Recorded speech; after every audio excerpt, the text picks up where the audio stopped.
Good morning, good afternoon, good evening, wherever you are in the world.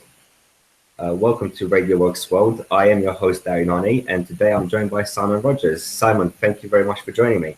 Thank you for having me, Darie. Okay, well, Simon, why don't you start first by just introducing yourself to our viewers? Well, I'm Simon Rogers. I'm co-owner of Pearly Osteopaths, so an osteopath myself.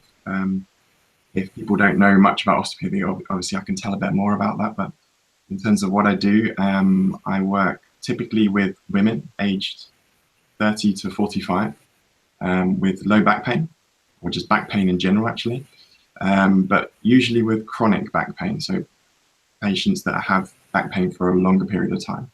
And my aim is basically to get them pain-free as soon as possible, but also permanently, so they're able to get on with their lives and enjoy their lives without any restriction. So that's basically what I do.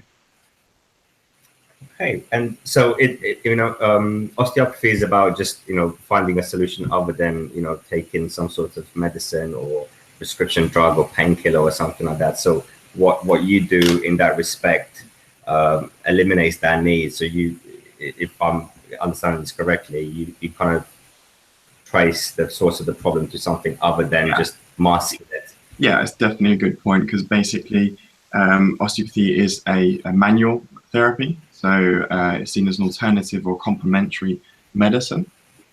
So you're looking at alternatives to medicine, obviously, and we use manual techniques to look at basically making sure that the body's able to heal itself as well as possible, looking for areas of restriction you can influence with your hands and understanding how the body works, looking for areas of restriction and eliminating those so that the body's able to heal to the best ability on its own.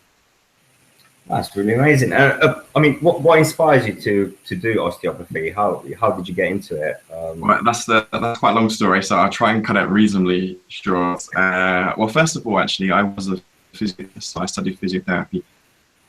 4-year course I did in the Netherlands, funnily enough. So I studied out there, and I also worked as a lecturer.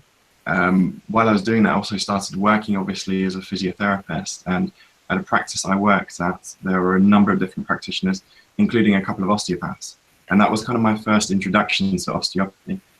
Before, physiotherapy is kind of really much tied into traditional medicine. So you really look at a lot of diagnoses that are made in traditional medicine. So if you had a shoulder injury, it would be labeled under a certain category that you understand within medicine, like a tendonitis or etc.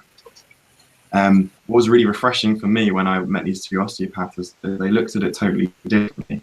They would define what was going on locally for that shoulder or the back or whatever region it was. But they would look at the whole body as a whole.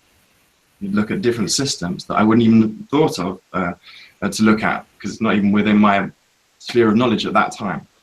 Anyway, that intrigued me to really look at what osteopathy had to offer. And after I suppose 2 years of investigations, I understand that I really wanted to study osteopathy. So I did that part-time, and that was a 5-year course that I did while I was working as a physiotherapist. And it was a fascinating journey, that 5 years. I really enjoyed it. I was able to apply, obviously, what I'd learned from those different modules to my patients straight away, and I was seeing fantastic results. I think the main thing was a shift in understanding of what you can do and what you can influence. And that's because you know more about the human body, understand other levels of the body. And when I say other levels, I mean, for example, as a physiotherapist, you don't learn anything about the organ system, the visceral system, as we call that. And that's something that you learn a lot about as an osteopath, certainly in Northern Europe, where I studied. So you learn on a totally different terrain of the body, and you understand how that influences the rest of the body as well. So amazing amount of insight I gained through doing that study. And I brought that insight back to the UK here. So that's why I basically started a business with my... do you find that people aren't as receptive to what osteopathy has to offer? I think well, what I've realized is that the way osteopathy is taught in Northern Europe, in particular in Holland, where I studied, or in Belgium as well, It's slightly different as an undergraduate course as it is in the UK. So the idea of what osteopathy is to the general public is quite different. So if I say the type of osteopathy that I would like to provide to my clients is unfamiliar. It tends to be less familiar than what I saw when I was working in the Netherlands and in Belgium. It's just more prevalent. So yeah, basically. Yes. I mean, because I came to see you as well, and when I came, I had no idea what to expect really, and I came in with back pain, and very quickly you realised that the back pain was just a symptom of something else. It wasn't really the back pain that you had to take care of, and I would have had no idea about that, so it was really insightful for me to sort of realize, what your mind can do to your body, sort of thing. So that pain I was feeling, it was stress for me, sort of thing. So, I would have never thought my back pain is my stress level. And, yeah, but, that's something that once you've sort of highlighted for me, it started to make a lot of sense. And, I felt they gave me something really valuable. So, I wanted to ask you, I mean, what inspires you to do it? Is it just sort of seeing someone travel through that experience of realizing that whatever is the ailment is, another solution for it, or I mean, what gets you up in the morning? I think you touched on a few really important points, going back to basically what osteopathy does. It looks at not just the symptoms; it will recognize the symptoms. You'll look at that. You respect what's going on there, but you look at everything. So then you understand how that would lead to that. So it's a different approach, but it's more to the point. It's to the point where I can explain it to you. I can say, Darie, okay, this is what you have, but there's actually a few other things going on there that's leading to it. And by you actually understanding that, you can do a lot more to it, and you can understand what you can do to influence that process. But okay, about why I love it is basically I've always been on a quest to really find out what things are lying beneath the surface. I kind of like to look at more profound things in life, and I've done that within my profession. But I think it's a bit of a cliche, but as a kid you have dreams, and you dream of certain things, and I dreamt of helping people, and it's a big cliche, but I think you try and translate that into your adult life. You try and you do it as best as possible, and when you find something you really believe in, you think, hang on, this is going the way I think it can make a difference. And you really work at it, and that's what I think of osteopathy really. I think that it is an amazing tool for me to achieve my goals of really getting to help people on a more profound level, and I'm understanding how I can do that more and more.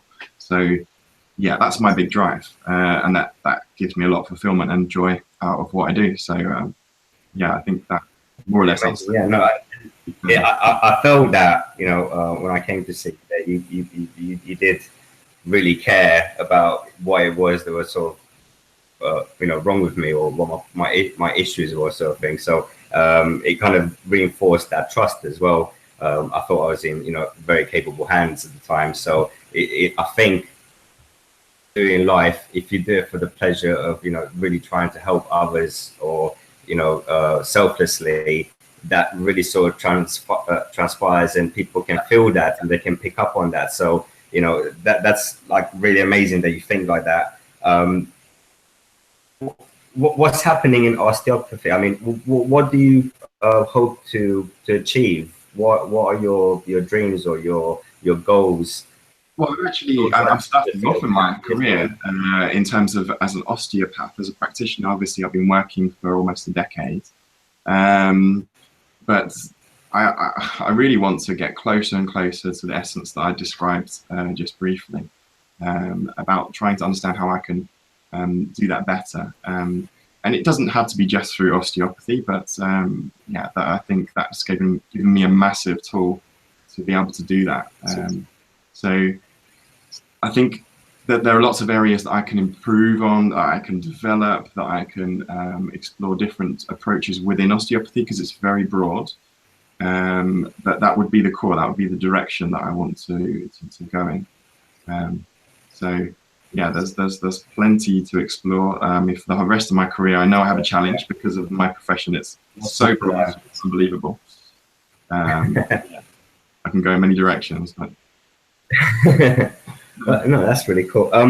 How if people they're watching this, should they need more information about osteopathy, or contact you directly, or what would you advise them to do? How can they contact you, or how can they find out more about osteopathy in general? There's a lot of resources online, but if they have any specific questions for me, I'm very happy to answer them. Doesn't matter, there's no stupid questions, so just feel free to ask. But they can contact, as you know, Darie. But my contact details are Simon Rogers, that's without a D, so, and with an S on the end, so R-O-G-E-R-S. That's simonrogersosteo at hotmail.com. That's the best way to contact me. Okay, cool. Well, thank you very much for joining me. It's been really insightful, and like I said, osteopathy, I wasn't even sure what it was, and so glad that I found it, and I found you to explain it to me, to be honest. And I want our viewers to know about it, so I will include all your details at the bottom of this video. Okay, great, thanks. The more people you can help, the better, really. Thank you. You're welcome, Darie. Thanks for your time. All right. Take care. Bye bye.